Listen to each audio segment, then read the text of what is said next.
मेरे प्यारे श्रोताओं, सभी माताओं, दर्शकों, देवियों, सज्जनों, आप सभी को फिर एक बार स्वागत करता हूं श्रावण सोमवार के और एक प्रसंग में। इससे पहले जो अध्याय हमने किए थे उसका जो पूर्ण वीडियो था वो हम अपलोड अभी तक नहीं कर पाए प्यारे श्रोताओं, क्योंकि कुछ टेक्निकल इश्यूज हो गया है।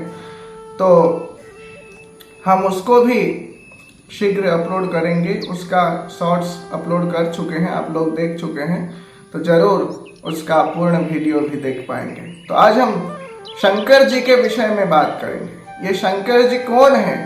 शंकर जी जो कि अकर्म कर्मदायक हैं, ओगरदानी हैं, कैलाशपति हैं, अविनाशी हैं। आज इनके विषय में बात करेंगे।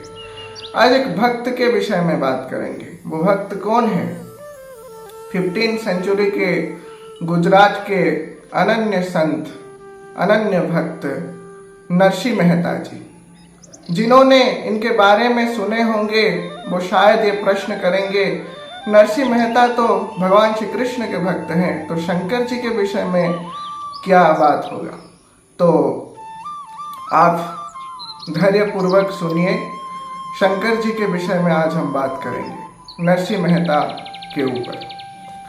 नरसिंह मेहता अपने परिवार में अपने बड़े भैया और भाभी के साथ रहते थे। इनका मन सांसारिक कार्यों में नहीं लगता था प्यारे श्रोताओं। वो सदैव अपना मन भजन में लगाते थे।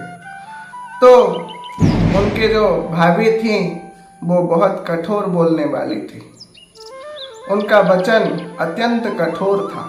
मनुष्य को चाहिए कि वो अग्रभाषी और मिष्टभाषी बने, जैसा कि भगवान श्री राम का स्वभाव था। तो फिर क्या हुआ कि नरसिंह मेहता को उनके बड़े भैया और भाभी अपने घर से निकाल देते हैं। फिर नरसिंह मेहता एक भगवान शंकर के एक मंदिर को जाते हैं और शंकर जी के आराधना में लीन हो जाते हैं। अत्यंत स्वल्प काल में भगवान शंकर प्रकट होते हैं और वरदान मांगने को कहते हैं। तो नरसिंह मेहता वरदान मांगते हैं कि प्रभु आपके हृदय का सबसे अनमोल वस्तु मुझे प्रदान कीजिए। तो भगवान शंकर हैरान में, परेशान में तथास्तु कह देते हैं, क्योंकि उनका हृदय का सबसे अनमोलतम वस्तु है भगवान श्री राधा कृष्ण का महाराज का दर्शन।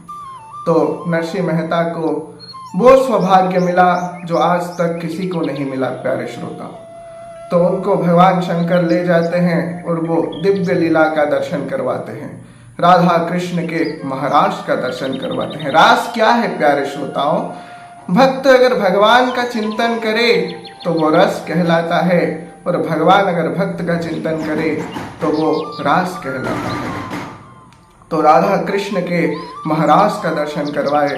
जब दर्शन कर रहे थे तो भगवान श्री कृष्ण इशारे में कहते हैं कि हे नरसिंह, जब भी तुम्हें कुछ आवश्यकता आन पड़ेगी तो मैं तुम्हारे साथ सदा खड़ा मिलूंगा, सदा तुम्हारे सहायता करूंगा, सदा तुम्हारे साथ रहूंगा। तो ऐसे हैं भगवान शंकर। जब कोई भगवान शंकर का आराधना करता है तो भगवान शंकर उसे ऐशो आराम भी तो देते हैं, भुक्ति मुक्ति दोनों प्रदान करते हैं, हरि चरणों में मुक्ति भी प्रदान करते हैं। तो और एक छोटा सा प्रसंग, जब भगवान शंकर कैसे रास का दर्शन कर पाए।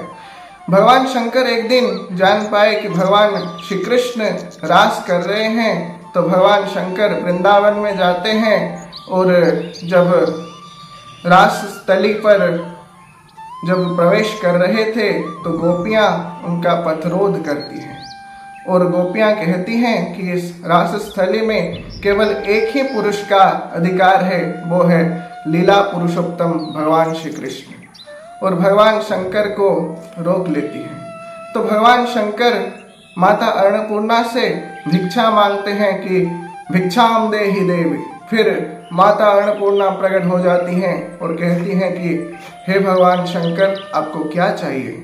तो भगवान शंकर कहते हैं कि मुझे स्त्री का स्वरूप चाहिए, तो माता अन्नपूर्णा फिर भगवान शंकर को स्त्री का स्वरूप दे देती हैं और भगवान शंकर राक्षस स्थली में जब प्रवेश कर रहे थे फिर गोपियां रोकती हैं और कहती हैं कि अपना चेहरा दिखाओ।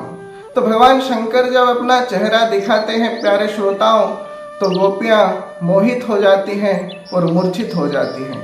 फिर भगवान शंकर रास स्थली में प्रवेश करते हैं और यमुना के पुलीन पर अद्भुत रास रचता है और भगवान शंकर का नाम गोपेश्वर महादेव पड़ जाता है। फिर आऊंगा कुछ नया प्रसंग के साथ, तब तक के लिए लाइक शेयर और सब्सक्राइब करना ना भूलिए आपके favourite YouTube channel RPK Ram ji को। जय श्री राम, जय श्री कृष्ण कन्हैया, हर हर महादेव।